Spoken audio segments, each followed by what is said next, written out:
అనంతపురం జిల్లా కళ్యాణదుర్గంలో ఎక్సైజ్ కార్యాలయం ఎదుట ప్రజా సంఘాలు, నాయకులు, న్యాయ బ్రాహ్మణులు, కులస్తులు పెద్ద ఎత్తున ఆందోళనకు దిగారు. సిఐ హసీనా బానుని విధుల నుంచి ఎమ్మటే రివ్యూ చేయాలని డిమాండ్ చేశారు.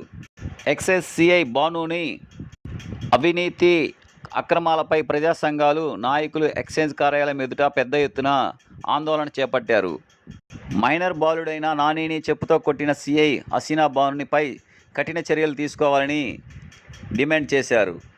విచారణ చేపట్టిన అధికారులు, ఉన్నతాధికారులు నివేదిక అందిన వెంటనే ఏ క్షణమైనా సస్పెండ్ చేయవచ్చని పట్టణ సిఐ యువరాజు నిరసనకారులకు సర్ది చెప్పడంతో శాంతించారు.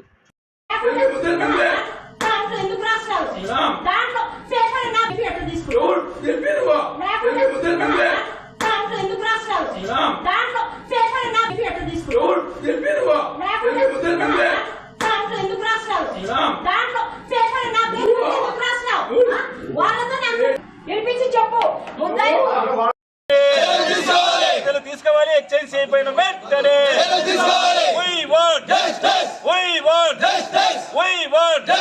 మైనర్ బాలుని చెప్పుతో కొట్టిన ఎక్సైజ్ అయిపోయిన వెంటనే మైనర్ బాలుని చెప్పుతో కొట్టిన ఎక్సైజ్ అయిపోయిన వెంటనే మైనర్ బాలుని చెప్పుతో కొట్టిన సిఐని వెంటనే మైనర్ బాలుని చెప్పుతో కొట్టిన సిఐని వెంటనే మైనర్ బాలుని చెప్పుతో కొట్టిన సిఐని వెంటనే చర్యలు తీసుకోవాలి. సిఐ పైన వెంటనే చేసిన జరిగిన ముడుపుల ధర్నాల వెంటనే ముడుపుల కోసం బాలుని చెప్పుతో కొట్టిన సిఐని వెంటనే ముడుపుల కోసం బాలుని చెప్పుతో కొట్టిన సిఐని వెంటనే ముడుపుల కోసం బాలుని చెప్పుతో కొట్టిన సిఐని వెంటనే ఇంతవరకు జరిగిన అవినీతి అక్రమాలను వెంటనే విచారించాలి. ఇంతవరకు జరిగిన దందాలను వెంటనే విచారణ చేయాలి. ఇంతవరకు జరిగిన విచారణ వద్దు, ముత్తు విచారణ వద్దు, ముత్తు విచారణ వద్దు. అధికారం నాకు లేదు అని చెప్తున్నా. ప్రాథమిక విచారణ అంటారు. ఈ టీవీలో మోగుతా ఉంది, టీవీ నైన్ మోగుతా ఉంది, టీవీలు అన్నింటిలో వస్తున్నాయి. కూర్చోబెట్టి విచారణ చేస్తే ఇంకేముంది? సస్పెండ్ చేశారు. ఒకవేళ ఈ కేసు అధికారం ఉన్నదండి. ఓకేలేండి సార్, మీరు కమిషనర్కే కానీ ఓకేలేండి, మీరు కమిషనర్ ఆదేశాల మేరకు సస్పెండ్ చేసిండొచ్చు, మీరు కారణం లేదు. ఒకవేళ ఇంతకుముందు చేసిందా కూడా. ఇప్పుడు డిఎస్పీ గారు వచ్చారు, సూపరింటెండెంట్ గారు వచ్చారు, మీరు విచారణ చేస్తా ఉన్నారు. ఇదే అవసరం సిఐగా ఉంది. అదే సిఐని ఇప్పుడు కూర్చోబెట్టి మీరు ఏం ఎంక్వైరీ చేస్తారని అడుగుతున్నా. హోదాలో కూర్చోబెట్టి మీరు చూడలేదు.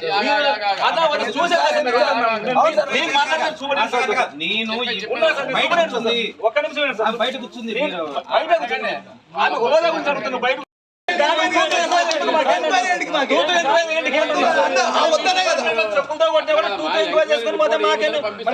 చెప్పండి సార్, ఇదే విషయంలో కమిషనర్ చెప్పండి. అనంతపురం ఉంటే కమిషనర్ చెప్పండి. కమిషనర్ చెప్తా అవసరం ఇదే అవసరం కూర్చోబెట్టి ప్రాథమిక విచారణ చేసి మేము రిపోర్ట్ పంపిస్తాం. ప్రాథమిక విచారణ ఎవిడెన్స్ ఉన్నాయి సార్.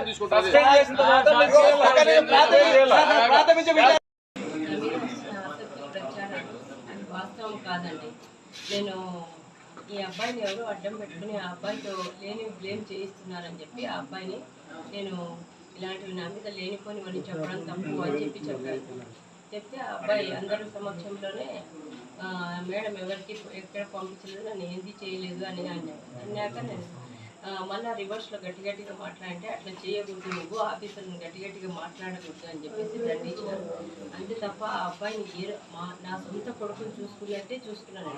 ఆ అబ్బాయికి ఎన్నోసార్లు ఒక డ్రెస్సులు కొనిపించడం కానీ, మా ఇంటికి పిలుచుకోపోవడం కానీ, ఇక్కడ స్టేషన్లో కానీ చాలా మంచిగా చూసుకున్నాం. ఏ రోజు అబ్బాయిని ఇబ్బంది పెట్టలేదు. మేము అసలు ఏ షాప్ నుంచి కూడా ఏవి తీసుకోలేదు. వాళ్ళు వేరే చోట పోస్టింగ్ కావాలని కోరుకొని ఇక్కడ జాయిన్ అయిన 15 రోజులకే వాళ్ళు వేరే చోటికి ట్రై చేసుకుని మెడికల్ లీవ్ పెట్టుకుని కళ్యాణదుర్గం పోలీస్ స్టేషన్లో 2 ఇయర్స్గా వర్క్ చేస్తున్నాను. సిఐ హసీనా బాను లంచాలకు గురై నన్ను వాడుకొని చెప్పుతో కొట్టింది. మాట్లాడుతూ నన్ను కొడుకుగా భావించింది. నన్ను కొడుకుతో నన్ను కొడుతుంది కొడుకుని అదే డబ్బులు వసూలు చేస్తున్నది నన్ను వాడుకొని నన్ను చెప్తా కొట్టుకొని చెప్పండి, ఈరోజు మన ప్రింట్ మీడియా కానీ ఎలక్ట్రానిక్ మీడియా వచ్చిన సిఐ పైన వచ్చిన ఆరోపణల గురించి డిప్యూటీ కమిషనర్ అనంతపురం వారు నాకు ఎంక్వైరీ చేయడం జరిగింది. దాని నిమిత్తం నేను ఇక్కడికి వచ్చి ఎవరైతే ఇదివరకు స్టేషన్లో సాయి అనే అబ్బాయి ఉన్నాడో ఆ అబ్బాయితో స్టేట్మెంట్ రికార్డ్ చేయడం ఎంక్వైరీ చేయడం జరిగింది. అలాగే ఆ రోజు జరిగినటువంటి సంఘటనకు బాధ్యులైన సిఐతో కూడా ఎంక్వైరీ చేయడం జరిగింది. సో మేము ప్రాసెస్ స్టార్ట్ చేసాము. ఎంక్వైరీ రిపోర్టు డిప్యూటీ కమిషనర్ గారికి సబ్మిట్ చేయడం జరుగుతుంది. డిప్యూటీ కమిషనర్ గారు సుపీరియర్ కమిషనర్ గారికి రిపోర్ట్ ఇవ్వడం జరుగుతుంది. దానిపైన చర్యలు ఉంటాయి, అంటే చట్ట ప్రకారం చర్యలు ఉంటాయి.